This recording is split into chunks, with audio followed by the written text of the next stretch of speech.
حضرت لوط علیہ السلام کی بیوی وائلہ کا عبرتناک انجام۔ بسم اللہ الرحمن الرحیم۔ السلام علیکم۔ پیارے دوستو، آج ہم آپ کی توجہ ایک ایسی عورت کی طرف دلانے جا رہے ہیں جس کا نام وائلہ تھا۔ یہ کوئی عام عورت نہیں تھی، بلکہ اللہ کے ایک نبی حضرت لوط علیہ السلام کی بیوی تھی۔ لیکن اس کا انجام ایسا خوفناک ہوا کہ آج ہزاروں سال بعد بھی دنیا اسے عبرت کے نشان کے طور پر یاد کرتی ہے۔ ہر انسان کے ذہن میں یہ سوال آتا ہے کہ آخر کیا ہوا تھا وائلہ کے ساتھ؟ اس نے ایسا کیا کیا تھا وہ بھی اللہ کے عذاب کا شکار ہو گئی؟ اور کیا واقعی آج بھی وائلہ کا مجسمہ موجود ہے؟ اور وہ مجسمہ کہاں ہے؟ کیسے نظر آتا ہے؟ یہ سب کچھ ہم آج کی ویڈیو میں آپ کو دکھائیں گے۔ لیکن اس سے پہلے ایک بات جان لیں، یہ واقعہ صرف ایک عورت کے انجام کی کہانی نہیں، بلکہ یہ اس دن کا ذکر ہے جب آسمان سے پتھروں کی بارش ہوئی، جب ایک قوم زمین سمیت الٹ دی گئی، اور جب ایک عورت بس ایک نظر کی وجہ سے ہمیشہ کے لیے پتھر بن گئی۔ تو ناظرین، اس ویڈیو کو آخر تک ضرور دیکھیے گا، کیونکہ یہ قصہ صرف سننے کے لیے نہیں، سمجھنے، سیکھنے اور بچنے کے لیے ہے۔ پیارے دوستو، انسانی تاریخ میں کچھ قومیں ایسی بھی گزری ہیں جن کے گناہوں نے نہ صرف ان کی اپنی بربادی لکھی، بلکہ آنے والی نسلوں کے لیے بھی عبرت کا نشان بن گئی۔ ایسی ہی ایک قوم تھی قوم لوط۔ یہ قوم آباد تھی موجودہ اردن کے علاقے میں، ایک خوبصورت سرسبز خطہ جسے سیدوم اور عمورہ کہا جاتا تھا۔ ان کی زمینیں زرخیز تھی، بستیوں میں خوشحالی تھی اور تجارت خوب چلتی تھی۔ لیکن ان کے اندر ایک ایسی اخلاقی بیماری پیدا ہو چکی تھی جس نے انہیں انسانیت کی سطح سے گرا کر وحشت کا پیکر بنا دیا تھا۔ یہ وہ قوم تھی جنہوں نے اللہ کی بنائی ہوئی فطرت کو بدل دیا تھا۔ یہ مرد عورتوں سے تعلق قائم کرنے کی بجائے مردوں سے اپنی خواہشات پوری کرتے تھے۔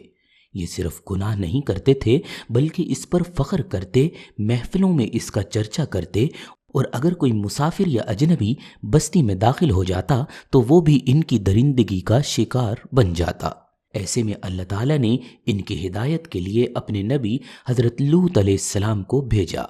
حضرت لوط حضرت ابراہیم کے بھتیجے تھے، نیک، سچے اور حق کی بات واضح کہنے والے۔ انہوں نے اپنی قوم کو نرم لہجے میں سمجھایا، انہیں یاد دلایا کہ یہ جو تم گناہ کر رہے ہو یہ بہت بڑا گناہ ہے۔ یہ نہ صرف اللہ کے غضب کو دعوت دیتا ہے بلکہ فطرت کی توہین کرتا ہے۔ وہ کہتے، اے لوط، اگر تو اپنی باتوں سے باز نہ آیا تو ہم تجھے اپنے شہر سے نکال دیں گے۔ حضرت لوط نے کہا، میں تمہارے ان اعمال سے شدید نفرت کرتا ہوں، اور اگر اللہ نے مجھے طاقت دی تو میں ضرور تمہیں اس گمراہی سے نکالوں گا۔ حضرت لوط دن رات اپنی قوم کو سمجھاتے، لیکن ان کے دلوں پر مہر لگ چکی تھی۔ اور پھر وہ وقت قریب آ گیا جب آسمانوں پر فیصلہ ہو چکا تھا۔ اللہ تعالیٰ نے اپنے 2 فرشتوں کو بھیجا جن کے ذمہ 2 کام تھے۔ پہلا حضرت ابراہیم کو بیٹے کی خوشخبری دینے والا تھا، اور دوسرا قوم لوط پر اللہ کا عذاب نازل کرنے والا۔ فرشتے انسانی شکل میں حضرت ابراہیم کے گھر پہنچے۔ ابراہیم نے انہیں کھانے کی دعوت دی، مگر جب دیکھا کہ وہ کھا نہیں رہے تو ابراہیم سمجھ گئے یہ عام انسان نہیں ہیں۔ فرشتوں نے تسلی دی، ہم اللہ کے فرشتے ہیں اور تجھے بیٹے کی بشارت دینے آئے ہیں، اور قوم لوط کو ہلاکت کا حکم دینے آئے ہیں۔ حضرت ابراہیم نے دل میں افسوس کیا، لیکن اللہ کا فیصلہ اٹل تھا۔ فرشتے وہاں سے روانہ ہوئے اور اب وہ جا رہے تھے سیدوم اور عمورہ کی طرف، جہاں ظلم اور فحاشی اپنی انتہا کو پہنچ چکی تھی۔ جب یہ فرشتے حضرت لوط کے شہر پہنچے تو وہ خوبصورت نوجوانوں کی شکل اختیار کر کے آئے، بالکل ویسے ہی جیسے قوم لوط کی بری نظر کے لیے مرغوب ہوں۔ حضرت لوط ان کو دیکھتے ہی گھبرا گئے۔ وہ جانتے تھے ان کی قوم اپنے مہمانوں کو ہرگز نہیں چھوڑے گی۔ حضرت لوط نے کہا، یہ میری قوم ہے، ان سے تمہاری عزت و عصمت محفوظ نہیں، میرے ساتھ چلو۔ حضرت لوط ان مہمانوں کو اپنے گھر لے آئے اور اپنی قوم سے چھپانے لگے۔ لیکن یہ وہ لمحہ تھا جب وائلہ حرکت میں آئی۔ واعلہ یعنی حضرت لوط کی بیوی وہ ظاہری طور پر حضرت لوط کی بیوی تھی، لیکن دل سے اپنی قوم کی ہم خیال تھی۔ جب اس نے ان مہمانوں کو دیکھا تو اس نے چپکے سے اپنی قوم کو اطلاع کر دی، مہمان آ چکے ہیں، تم جسے ڈھونڈتے تھے وہ اس وقت لوط کے گھر میں ہیں۔ اب پوری قوم حضرت لوط کے دروازے پر جمع ہو گئی۔ لوگ چلا رہے تھے، شور مچا رہے تھے، اے لوط اپنے مہمان ہمارے حوالے کرو، ہمیں ان سے میل ملاقات کرنی ہے۔ حضرت لوط نے کہا، تمہاری عقلیں کہاں چلی گئی ہیں؟ کیا تمہیں شرم نہیں آتی؟ اللہ سے ڈرو، یہ میرے مہمان ہیں، مجھے ان کے سامنے رسوا نہ کرو۔ لیکن وہ قوم جس کا ضمیر مر چکا تھا، اسے نہ لوط کا مقام یاد رہا نہ اللہ کا خوف، بس اپنی ہوس کی آگ میں جلتی بے غیرتی اور بدکاری کا مطالبہ کرتے رہے۔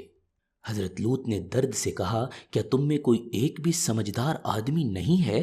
کیا تمہیں شرم نہیں آتی؟ تم عورتوں کو چھوڑ کر مردوں کے پاس جاتے ہو، تم حد سے بڑھنے والے ہو۔ لیکن قوم نے مذاق اڑایا، طعنہ دیا، بلکہ یہاں تک کہنے لگے، اے لوط اگر تم باز نہ آئے تو ہم تمہیں اپنے شہر سے نکال دیں گے۔ تب حضرت لوط نے انتہائی درد اور عزت نفس کے ساتھ ایک آخری کوشش کی اور فرمایا، یہ میری بیٹیاں موجود ہیں، اگر تم واقعی ہی نکاح چاہتے ہو تو ان سے نکاح کرو، یعنی تمہارے لیے پاکیزگی یہی ہے۔ جی ہاں، اللہ کے نبی نے اپنی بیٹیوں کے نکاح کی پیشکش کی، نہ کسی کمزوری سے بلکہ قوم کو گناہ سے روکنے کے لیے اور پاکیزہ نکاح کے رستے پر لانے کے لیے۔ لیکن وہ قوم گناہ کی لذت میں اتنی اندھی ہو چکی تھی کہ اس نے لوط کی بیٹیوں کی طرف نظر بھی نہ ڈالی، بلکہ وہ چیخنے لگے، دروازے توڑنے لگے، تکبر سے بولے، لوط تم جانتے ہو ہم کیا چاہتے ہیں۔ یہ وہ مقام تھا جب حضرت لوط علیہ السلام نے فرمایا، کاش میرے پاس طاقت ہوتی یا میں کسی مضبوط پناہ کی طرف چلا جاتا، اور بس اب اللہ کا فیصلہ نافذ ہونے والا تھا۔ حضرت لوط نے بے بسی سے آسمان کی طرف نگاہ اٹھائی اور صرف اتنا کہا، اے میرے رب مجھے ان ظالموں کے مقابلے میں بچا لے۔ یہی وہ لمحہ تھا جس کے بعد آسمان سے زمین پر وہ قہر نازل ہوا جس کی مثال آج تک نہ ملی ہے نہ ملے گی۔ حضرت جبرائیل علیہ السلام اللہ کے حکم سے حرکت میں آئے۔ قوم لوط کے دروازے پر جب وہ لوگ جمع تھے تو حضرت جبرائیل نے ان کی طرف منہ کر کے اپنے پر کا کنارہ مارا، اور اللہ کی قسم ان کی آنکھوں کی روشنی سلب ہو گئی۔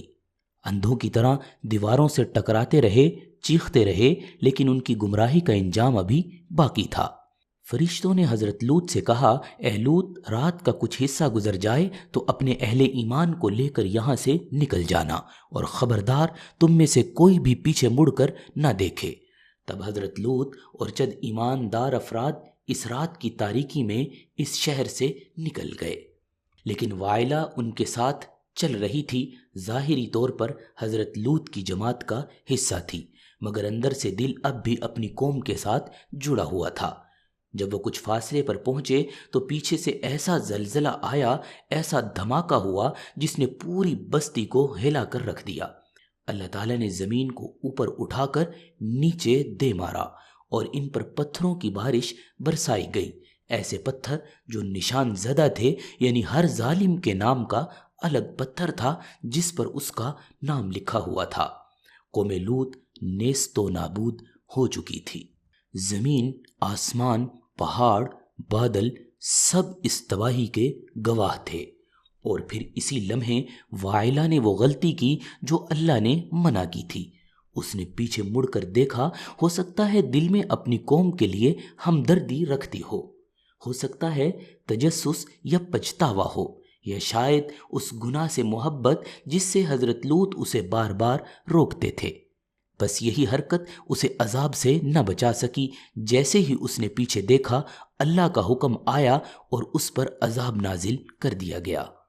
روایات کے مطابق وائلہ اسی لمحے پتھر کی شکل اختیار کر گئی، ایک بے جان مجسمہ جو آنے والی نسلوں کے لیے پیغام دے رہا تھا کہ اگر تم نبی کے ساتھ ہو لیکن دل گناہ کی محبت کی طرف ہے تو تمہارا انجام اچھا نہیں ہوگا۔ پیارے دوستو، جس جگہ حضرت لوط علیہ السلام کی قوم پر عذاب نازل ہوا وہ آج اردن اور فلسطین کے درمیان موجود بحیرہ مردار یعنی ڈیڈ سی کہلاتی ہے۔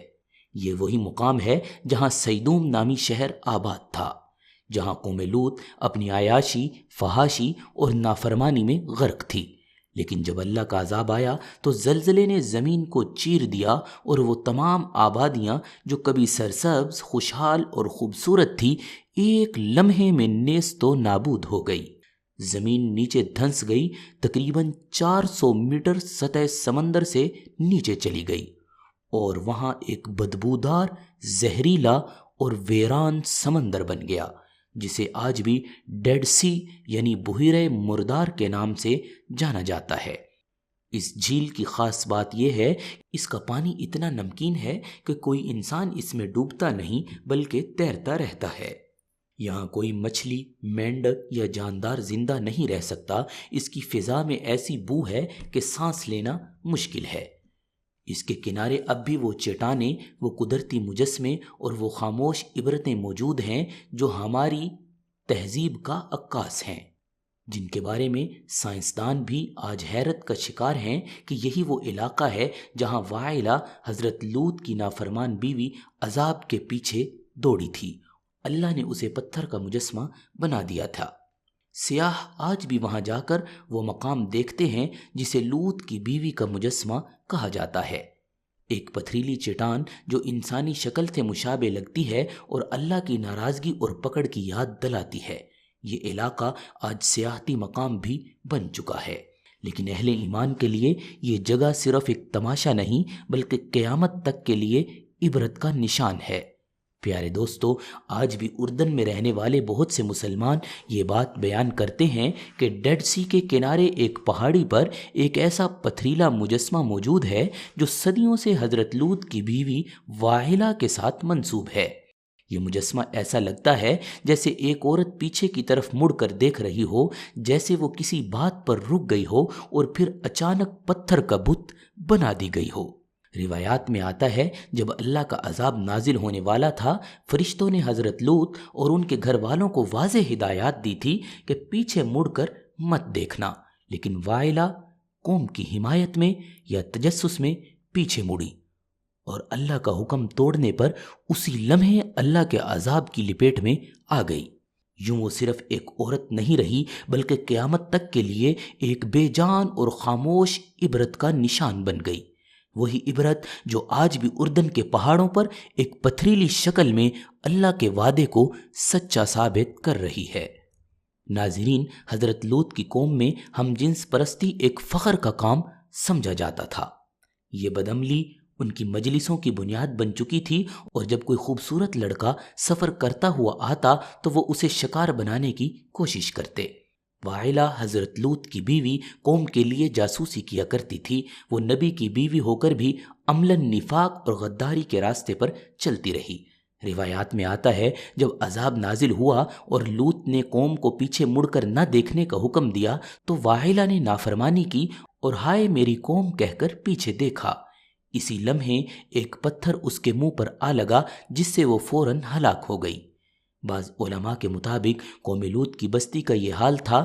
صبح جب حضرت جبرائیل نے بستی کو اپنے پروں پر اٹھا کر آسمان کی طرف بلند کیا تو آسمان والوں نے ان کے کتوں کے بھونکنے اور مرغوں کے بولنے کی آوازیں سنی۔ پھر جبرائیل نے ان بستیوں کو زمین پر دے مارا، جس کے بعد ہر مجرم پر نامزدہ پتھروں کی بارش ہوئی۔ قرآن کریم کے مطابق یہ بستیاں بھی ایک عبرت کا نشان ہیں۔ جو لوگ عقل رکھتے ہیں ان کے لیے یہ عبرت کا مقام ہے۔ پیارے دوستو، انسان کی زندگی میں دو راستے ہوتے ہیں، یا وہ رحمانی طرز فکر کو اختیار کرے اور پیغمبرانہ صفات میں رنگ جائے، یا پھر وہ شیطانی طرز پر چل پڑے جس میں خوف، غم، اندھیرے اور گمراہی کے سوا کوئی انجام نہیں ہے۔ پیارے دوستو، وائلہ ایک نبی کی بیوی ہونے کے باوجود نجات نہ پا سکی کیونکہ اس کا دل ایمان سے خالی تھا۔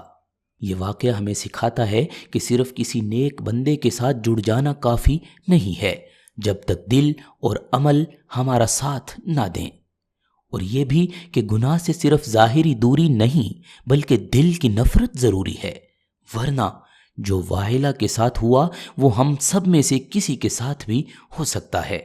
پیارے دوستو، وائلہ کا انجام ہمیں ایک زبردست سبق دیتا ہے کہ دنیا ظاہری تعلقات کی نہیں، دل کے تقوی کی بنیاد پر ہے۔ نہ رشتہ بچاتا ہے، نہ مقام بچاتا ہے، نہ علم بچاتا ہے، اور نہ ہی عزت اور شہرت۔ اگر نیت فاسد ہو اور دل میں گناہ سے محبت باقی ہو تو اللہ کے قہر سے کوئی نہیں بچ سکتا، وہ نبی کی بیوی ہی کیوں نہ ہو۔ وائلہ نے اپنی قوم سے دل لگایا تھا تو اللہ نے اسے بھی قوم کے ساتھ ہلاک کر دیا۔ تو ذرا سوچیں، ہم جو آج گناہوں کے ماحول میں رہتے ہیں، کیا ہمارے دل میں واقعی ایمان موجود ہے؟ کیا ہم ظاہری اسلام کے ساتھ دل کا تزکیہ بھی کر رہے ہیں؟ اگر نہیں تو وائلہ کا انجام ہمارے لیے ایک الارم ہے۔ وقت ہے جاگنے کا، توبہ کرنے کا، اور اللہ کے نیک بندوں کے ساتھ دل کو جوڑنے کا۔ پیارے دوستو، جس طرح حضرت لوط کی بیوی وائلہ نبی کی زوجیت میں ہونے کے باوجود ہلاک کر دی گئی، ایسے ہی ایک اور نبی کی بیوی بھی عذاب الہی سے بچ نہ سکی۔ یہ تھے اللہ کے جلیل القدر پیغمبر حضرت نوح علیہ السلام، جنہوں نے 950 سال تک دن رات ہر حال میں اپنی قوم کو اللہ کی طرف بلایا۔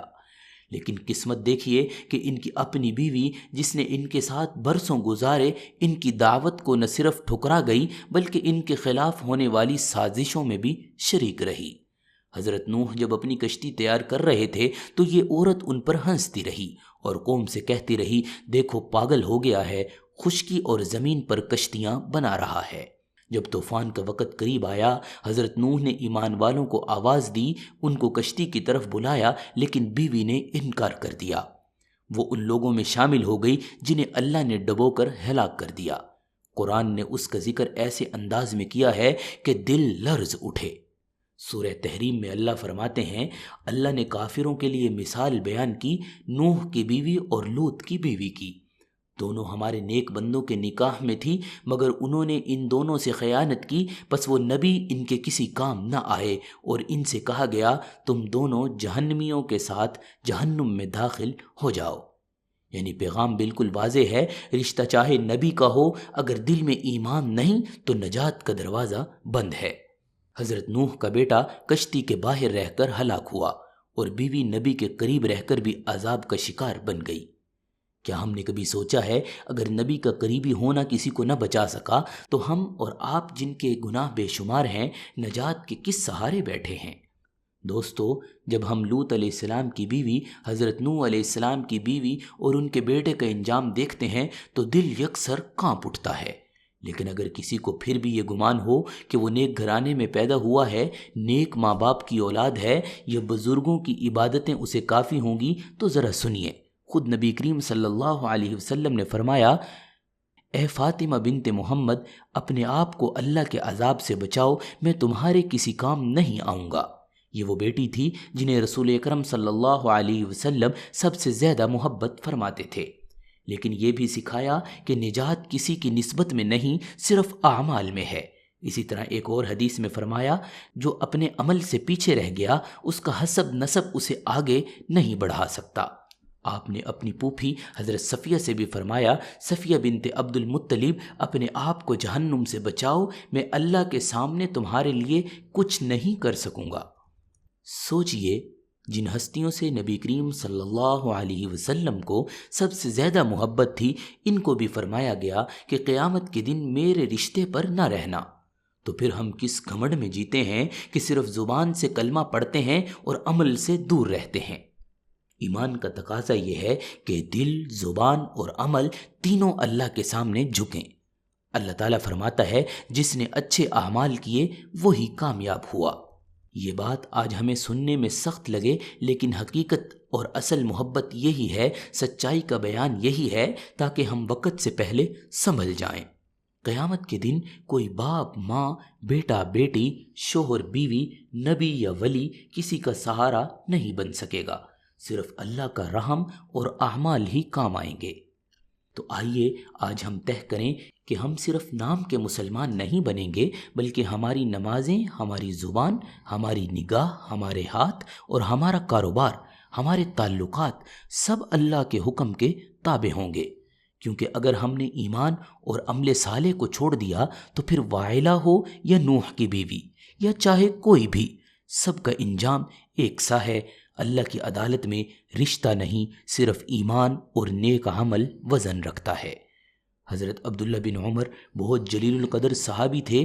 نبی کریم صلی اللہ علیہ وسلم کے ساتھ ہر موقع پر شریک رہے اور زہد و تقوی کی مثال تھے۔ ان کے ایک بیٹے تھے بلیغ الکلام، بہت سمجھدار، ذہین اور حسین۔ حضرت ابن عمر کو ان سے بے حد محبت تھی۔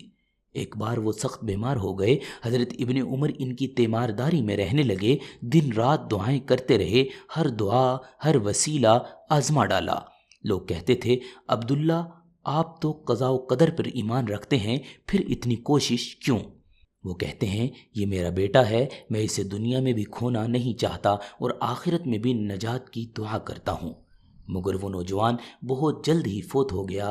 حضرت عبداللہ بن عمر کی آنکھیں برس پڑی، لیکن انہوں نے فرمایا میں اس پہ رو رہا ہوں کیونکہ میں جانتا ہوں اگر اس نے اللہ کی اطاعت میں کمی کی ہو تو میرا رشتہ اس کی نجات میں کچھ فائدہ نہیں دے گا۔